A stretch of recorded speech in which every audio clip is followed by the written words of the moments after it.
Me gustaría hablar del tema de la conferencia de El porvenir de España, porque supongo que en ese sentido tú tendrás tu propia visión, tu propio enfoque sobre lo que sería el porvenir de España, lo que está por llegar.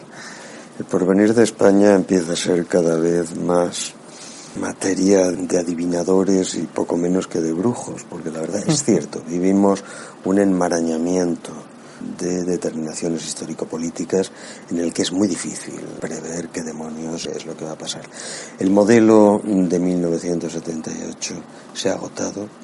De hecho, es un modelo que venía agotándose, yo lo he escrito muchas veces desde hace ya por lo menos un decenio y medio, que si las gentes que controlan el Estado hubieran tenido un mínimo instinto, una mínima inteligencia de autosupervivencia, sin más, deberían haber procedido a reformar, a modificar, a alterar, cuando todavía estaban a tiempo. Pero que esa especie de pasividad, esa especie de dejar pasar las cosas, esa especie de negación completa de las realidades, si no pasa nada, si esto son tonterías, qué mal. Naturalmente el único resultado que tiene en política es que al final si esto no es nada, esa acumulación de pequeñas nadas acaba creando una situación imposible. La situación española en estos momentos es imposible. Naturalmente que el soporte de eso, si quieres la base de esa imposibilidad, está en el orden económico. La gran recesión se ha llevado por delante todas las fantasías de que las sociedades avanzaban ilimitadamente por una especie de automatismo mágico, y en el caso de España pues se ha llevado por delante la idea de que esto era una especie de lo que llamaban incluso el milagro de España. Mire, no hay milagros en la economía, y efectivamente cuando se ha producido el desbarajuste de la Unión Europea, los países que estaban en una situación más endeble y más dependiente respecto de las ayudas europeas, como era el caso de España, han pasado a encontrarse en una situación dificilísima. A eso añade los años de política infantilista, pero infantilista de patio de colegio, que fueron los años de Zapatero, y que dejaron a este país devastado, tanto en lo económico como en lo político. Y en lo social y educativo. En lo social, claro. La terrible política de ajuste económico que los 4 años de Rajoy han tenido que aplicar por directa imposición de la UE, han sido vividos por la ciudadanía como una agresión fuertísima. Y claro, cuando tú tienes una ciudadanía destrozada, con la sensación de que se han burlado de ella, de que la han metido en la ruina, de que todos sus ensueños de progreso y avance se han ido al diablo, y que por el contrario lo que tiene es cada vez más una dificultad terrible para llegar a fin de mes, media familia en el paro, la otra media familia que no está en el paro cobrando, teniendo ingresos que pueden como mucho ser la mitad o incluso la tercera parte de lo que eran hace 10 años. Es decir, cuando se crea una situación en la que todo el mundo tiene la impresión, se han burlado de mí, la corrupción ha salido absolutamente a la vista y se convierte en una especie de bofetón diario contra el ciudadano que vive en el límite. Eso lo que produce no es normalmente una reacción racional de análisis de lo que está pasando, lo que produce es un estallido de cólera. Y los estallidos de cólera en política son muy peligrosos. Los totalitarismos de entreguerras nacieron de esos estallidos de cólera. Ese estallido de cólera el que hace emerger los populismos de los años 20-30. Y ahora el 15M y Podemos, ¿no? Básicamente. Exacto, eso es lo que a mí me preocupa. Que del mismo modo que esa cólera genera primero el ascenso de Mussolini, después el ascenso del nazismo, lo que ese estallido de cólera producido en la España actual no ha sido una reflexión mesurada, revolucionaria si se quiere, pero racional respecto de lo que está sucediendo, y un intento de analizar qué es lo que se ha producido y cómo se puede salir de ello, sino sencillamente un desbocamiento de fantasías, de ensoñaciones completamente disparatadas y sin más base que un populismo que a fin de cuentas es la repetición en España de las tesis de Chávez y del peronismo. Bueno, que realmente Podemos no ofrece ningún tipo de revolución, ni porque su programa, él dice que las instituciones que hay actualmente son buenas, coquetea con el rey con el tema del Juego de Tronos, es decir, una actitud también un poco infantil. Ojalá fueran revolucionarios, Gabriel. No, pues es que es absurdo. Yo lo he escrito ya muchas veces, en mi opinión se les hace el mayor favor del mundo cuando se habla de ellos como izquierdistas. No son izquierdistas, son populistas, y además ellos no lo han ocultado nunca. Ellos siempre han dicho, nosotros somos populistas de izquierda.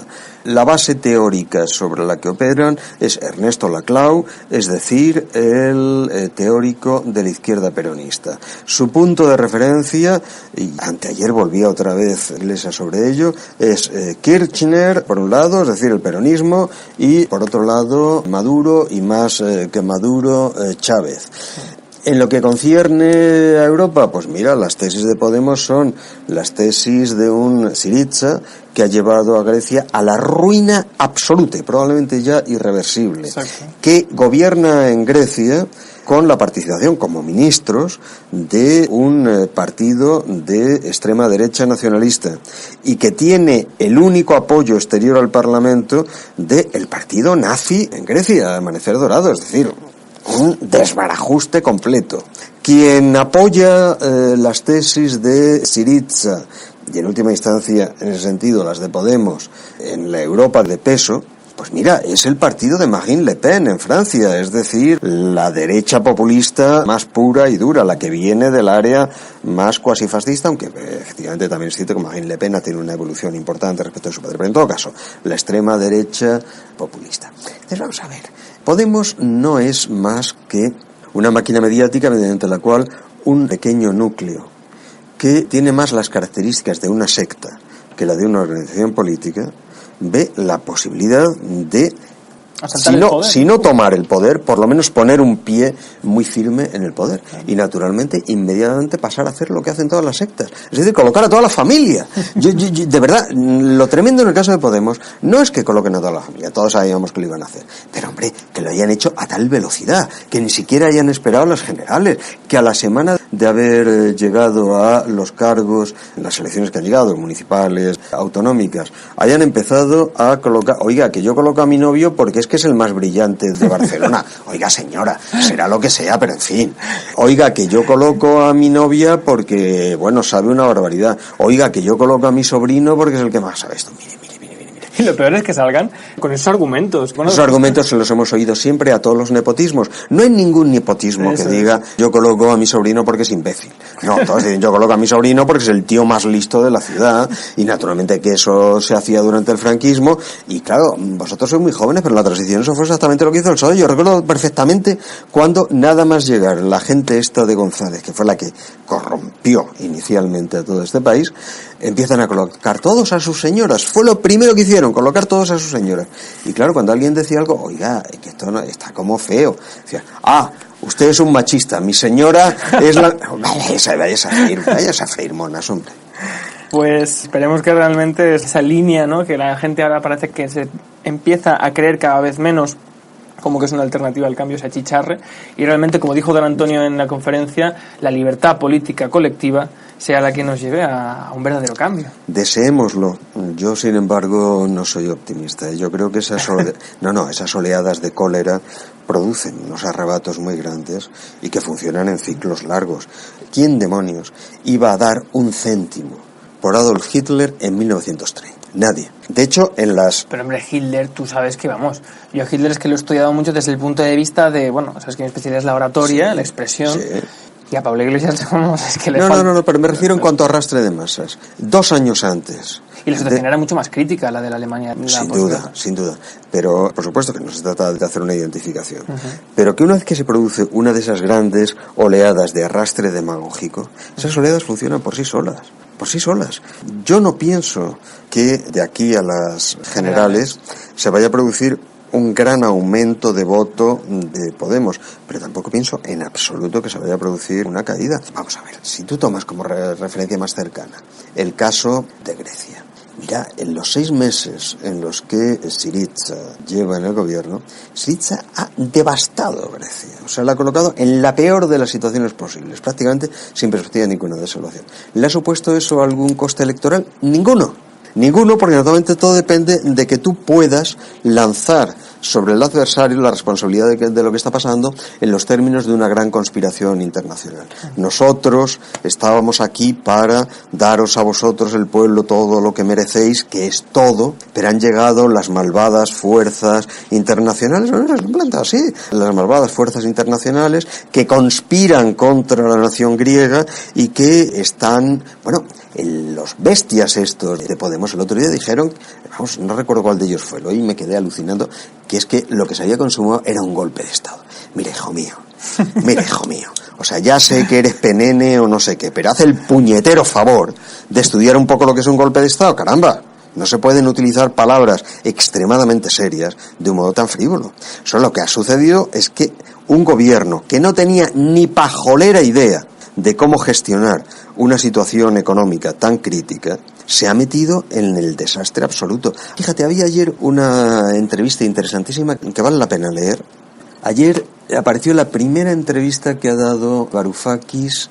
Después de la dimisión, ¿no? Sí, es la primera entrevista larga que ha dado después de la dimisión.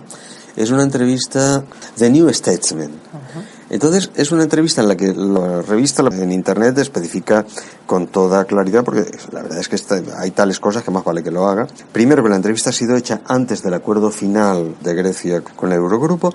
Y segundo, que la transcripción es literal. Y efectivamente son notas que no hay ni siquiera corrección literaria. Uh-huh. que es la cosa que dice Varoufakis son para ponerle a uno los pelos de punta, porque Varoufakis, a diferencia de Tsipras, es un tipo brillante. Peligrosísimo, pero brillante. Y entonces expone perfectamente la estrategia. Por primera vez explica qué pasó la noche después del referéndum cuando él se marcha. Y lo que pasa es lo siguiente, es que inmediatamente después del referéndum Varoufakis lo que dice es, bueno, pues ahora es el momento de aplicar mi estrategia, la que os he estado explicando, que consiste en que ahora vamos y les decimos, mira, no os vamos a conceder nada, no os vamos a devolver ni un duro y vamos a retomar en manos propias el Banco de Grecia y vamos a emitir deuda como queramos. Entonces, lo que cuenta Varoufakis en la entrevista es, dice, entonces se produjo una escisión dentro de los allí reunidos, que debían ser, imagino, un gabinete de crisis. Dice, éramos 6 y yo perdí la votación por 4-2. En ese momento, Tsipras decidió echar marcha atrás y rendirse. De punto. Ahora, tú te das cuenta la salvajada que es el planteamiento de Varoufakis, que de algún modo es el que sigue la coherencia de todo lo que se había hecho. Esto no es política, esto es una partida de póker. Y como hemos llegado a un punto de la partida de póker en la que podemos amenazar a estos con que el riesgo que van a correr ellos es todavía más grande que el riesgo que corremos nosotros, podemos ganar la partida y obligarles a que nos sigan pagando. Y el tío dice, ya sé que esto no es conseguible, dice, pero el acojono que les íbamos a producir, a partir de ahí sacábamos lo que quisiéramos. Ahora, claro, un país en el que la cabeza, porque la cabeza del gobierno no era Tsipras, era Varoufakis, en el que la cabeza del gobierno plantea como estrategia política una estrategia directamente de matón, una estrategia de partida de póker salvaje, naturalmente, y además desde la perspectiva de un país que está en una situación de dependencia total en todos los planos, pues naturalmente es un país en el que el dirigente sobre el cual está delegada el deber, tanto político como moral, de salvar a su país, lo que está haciendo es lanzarlo por el abismo en función de un juego de azar, sin más. Y aparte, lo que estás apuntando tú, es una partida de póker en la que el gobierno griego no tenía cartas, quiero decir, era un farol Varoufakis claro que era un farol, pero él dice que el farol podía, lees la entrevista que vale la pena, sí. Él dice que el farol podía funcionar sobre una base, que como no había legislación sobre el modo de expulsar a Grecia, no se podía expulsar a Grecia sin cometer una ilegalidad, y que eso generaba tal devastación desde el punto de vista de legitimidad dentro de la UE que nadie se atrevería a hacerlo. Bueno, es interesante también el hecho de que compartas con don Antonio que él dijo el futuro de España es Grecia, punto, se acabó. Grecia, ya lo estamos viendo con la prima de gobernabilidad. Y todo el mundo debería tener eso claro y tratar de contener eso, porque verdaderamente Grecia, que nunca fue un país económicamente moderno, que nunca fue un país capitalista moderno, ni nunca tuvo una economía autónoma, siempre tuvo exactamente provincia turca, y después en el siglo XX economía subvencionada durante los años de la Guerra Fría como barrera de protección frente a la Unión Soviética. Entonces Grecia, que no ha tenido más que economía parasitaria, que nunca hubiera debido entrar en la Unión Europea, porque ese es el error de base, en estos momentos es algo que o de una vez se decide con claridad dejarlo fuera de la Unión, o por lo menos fuera del euro, no sé, fuera del euro, o acabará llevándose por delante toda la zona.